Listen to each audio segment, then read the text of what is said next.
All right, folks, I have here probably one of my nicest vehicles that I have right now. This is a 2001 Dodge Durango Sport 4x4, as you can see there. And this is just a super nice, super clean, fantastic running, low mileage vehicle. Let me start her up for you. I'm really happy to be able to offer this vehicle right now, especially now that we're going into the winter time. You know, because this is what they are. This is a 7-passenger Durango also. It's got, 3 rows of seats.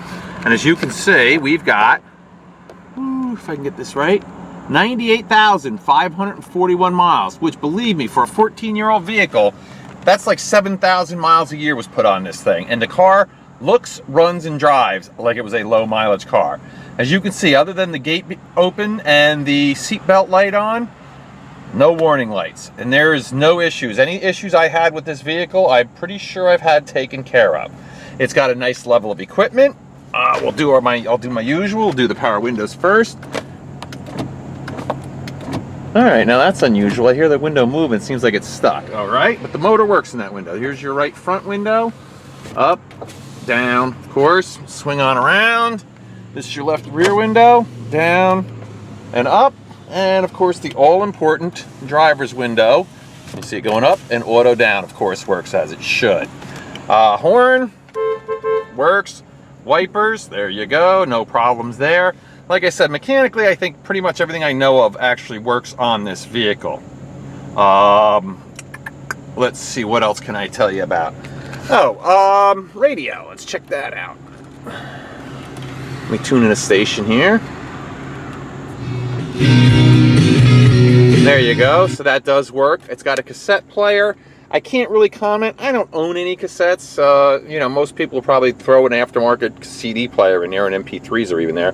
The air conditioner. The only thing I want to say about the air conditioner, it's not as cold as I think it should be. The air's coming out kind of cool, but I wouldn't say it's ice cold. And truth be told, to keep the price down, I'm not messing with it. I'm not charging it because we're going into the winter. So if you do buy this vehicle and next spring you got to throw a shot of Freon in it to get the air conditioner working, not a big deal. But I got to be honest with you, that is, going to save you some money in the long run. We have cruise control. As you can see, it's on the steering wheel. Oh, power mirrors. Oh, let's do the left one. Up, down, in, out, no problem. This is your left side. Out, up, down, in. As you can see, that works exactly as it should. Next thing we're going to do is we'll go around the outside of the vehicle. All right, there we go. I'll do this. I want to show you the seat. It's got a little wear and tear right there. You can see the bolsters are, they're all right. I mean, the truck is very comfortable, so you can see they're not all worn out. It's not all tore up. Look, even where your arm goes, usually this is all worn out. You can see the little thing works exactly as it should. And look inside there. Got the spot for your money and etc. etc. But it's actually pretty nice. Let me move this out of the way. Still has the factory floor mats in it, as you can see. All right, now we're going to go out and do the tires, like I always do. Oh, here, let me show you your door panel here. There you have it. Okay, now this is your left front tire. I didn't bring my handy dandy gizmo out, but I would say this is at least 60% of the tread left. Mounted on a nice clean aluminum alloy wheel. Coming to the back, another matching tire. This one, again, I would say that's probably 50-60% of the tread left. Come on around this way, and I'll show you this side. And this one, yeah, they're all the same, 50-60%, maybe a little more. I'm just being conservative, but they all have a couple of the center caps are missing, as you can see. But again, that's no big deal to pick them up at the Dodge dealer or at the junkyard. But what I really like about this vehicle, again, it's 50-60%. is it's got matching tires. That means a lot to me. That means somebody cared enough about this vehicle that when they needed tires, they didn't put them on piecemeal. They didn't put one on the front, 2 on the back, 2 on the front. They put 4 brand new tires on. So they all wear it evenly. So apparently somebody's been rotating the vehicle, the tires as well. So that's a really good sign. The body, right front fender, looks like no nicks, no dings, no scratches. Looks like a little bit of this fender flare paint might be coming off a little bit, but it's not bad. You can see Durango Sport on the side. It's nice light blue color. You know, a couple little chips, couple things, but I mean, come on, folks, it's 14 years old. You're gonna have a little bit of that. All right, let's check out. Here's your mirror. Looks like the glazing is good. The roof has the full roof rack on it with the crossbars. There you go. It's got the deep tinted glasses, you can see. And this is something I really like. See these? They're aftermarket, but those are rain guards. To me, that's probably one of the, I don't know why the manufacturers don't sell those or offer that as an option on their cars, because to me that is great. When it's pouring rain out and you want a little air in the car, you don't get wet. All right, here's your passenger side. You can see there.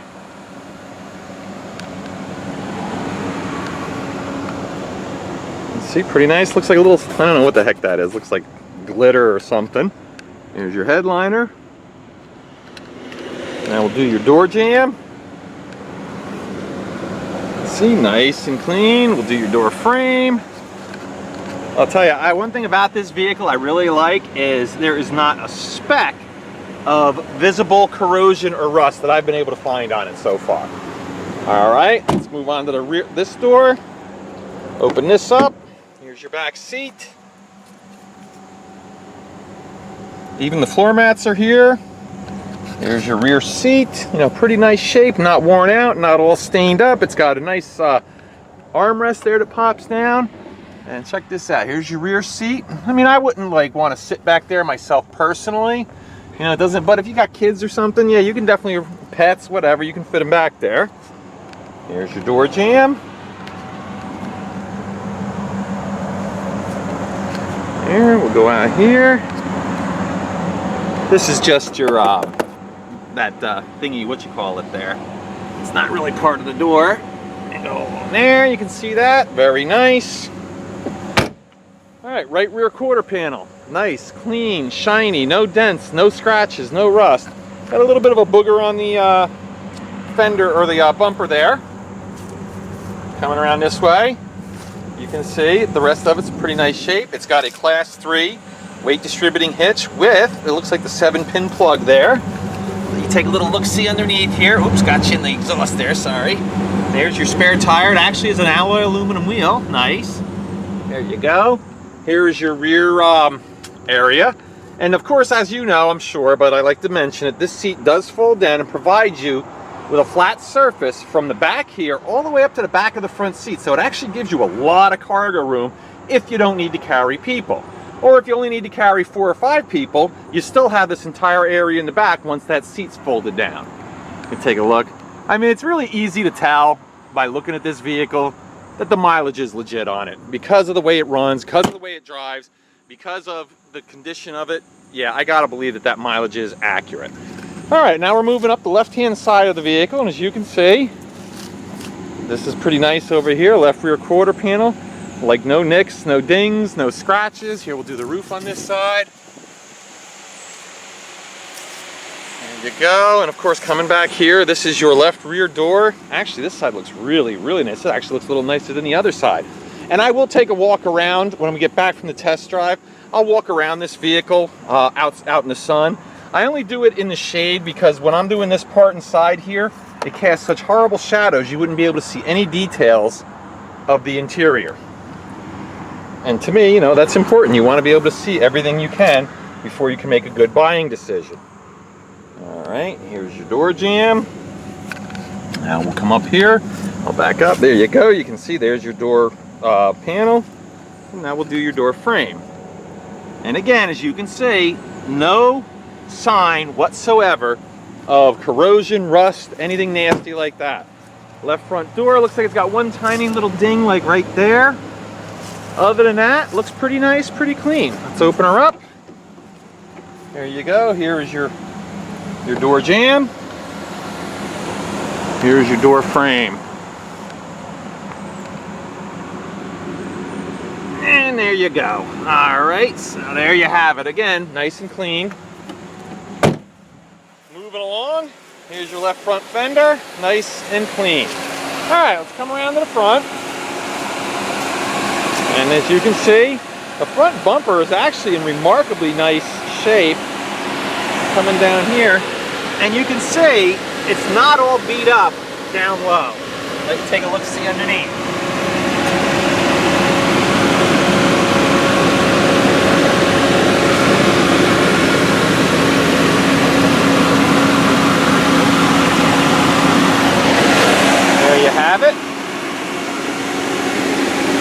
right, this is the Dodge Magnum motor. It's the V8. Now, just so you know, this is the 4.7-liter V8. It's not the really big one. This isn't an RT. Still has plenty of power for towing, plenty of power for running, but it's not, you know, as big a gas pig as the other ones with the big, you know, I guess it's a 5.2-liter engine. But you can see this baby does run and sound fantastic. Now, let me see if I can rev it up for you. Yeah,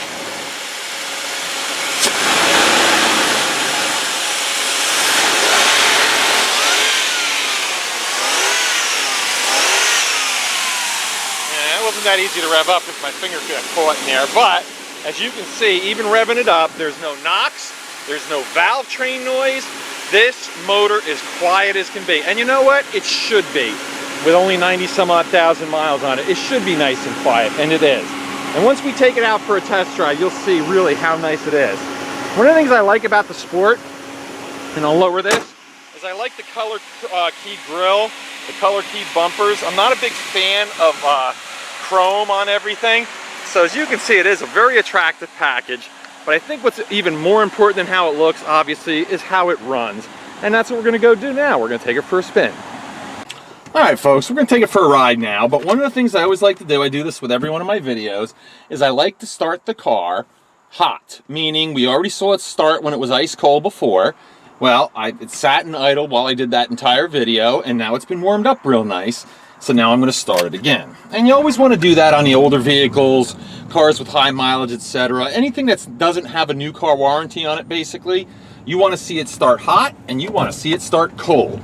And the main reason is because certain things can manifest themselves depending upon the temperature of the engine.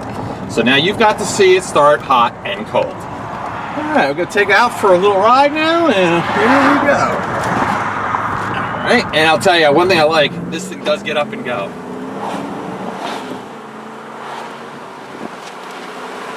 I mean, here we are, we're 55 miles an hour already. Nice, smooth acceleration, smooth shifts.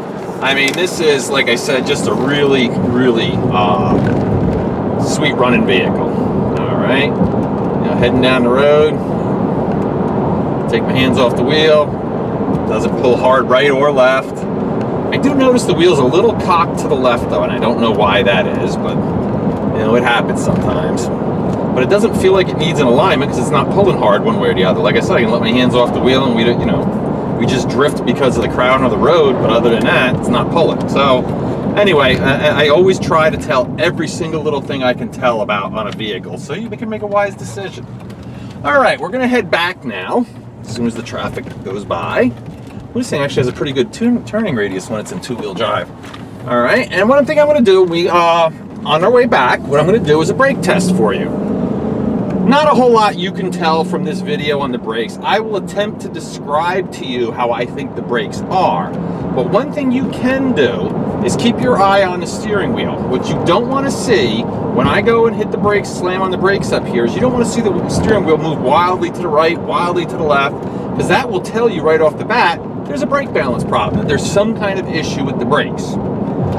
So what I'm going to do is I'm going to pull into this vacant lot.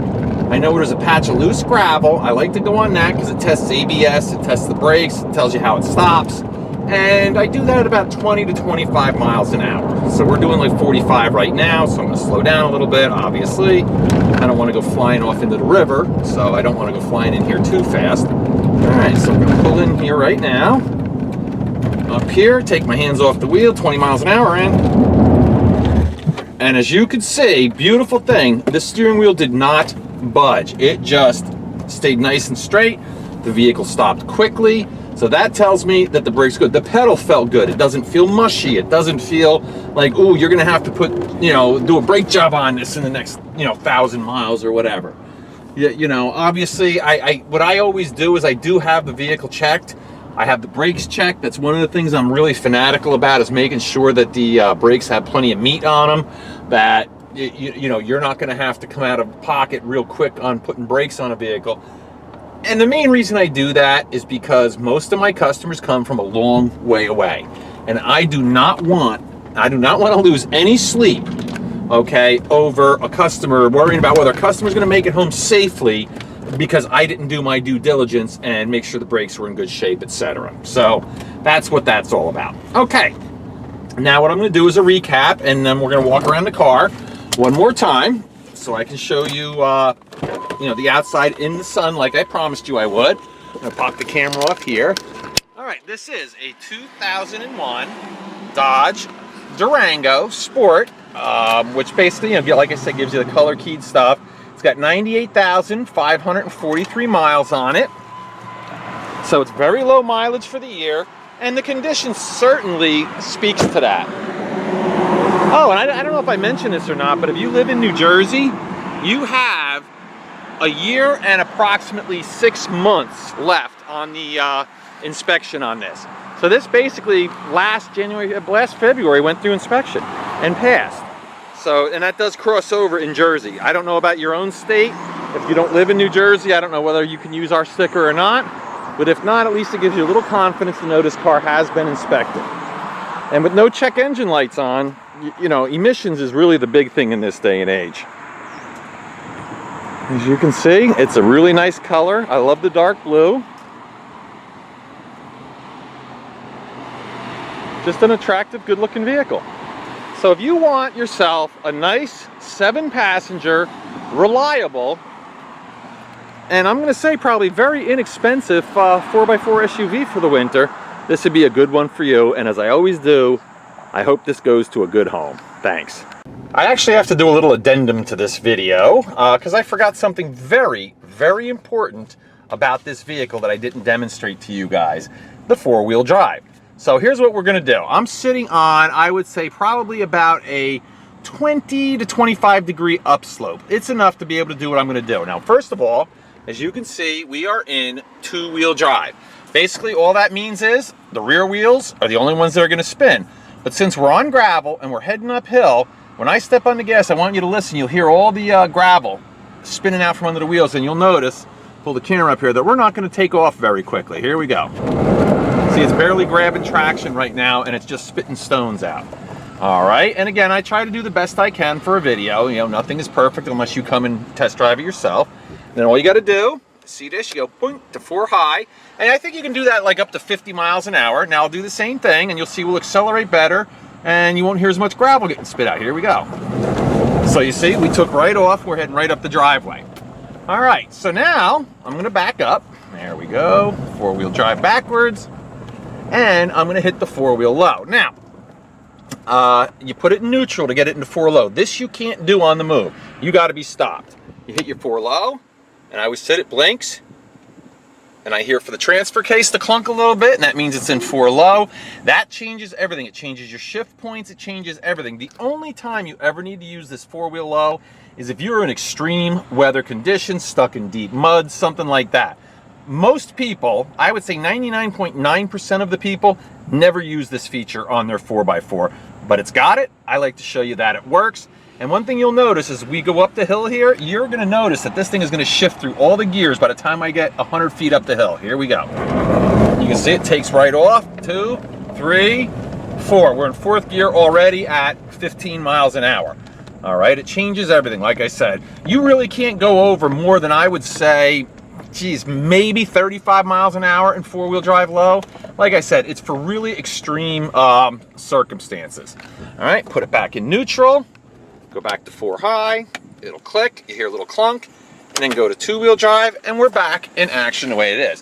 One thing I do like about actual 4-wheel drive versus the all-wheel drive, although all-wheel drive is very nice and it's like the no-brainer kind of situation, you're still always running a 4-wheel drive drivetrain, which means you're not going to get as good a gas mileage as you would out of our all-wheel drive drivetrain. You're not going to get as good a gas mileage as you do out of true 4-wheel drive, which this one has. All right, folks, that's it. I hope you enjoyed that little part of the demonstration. Thanks.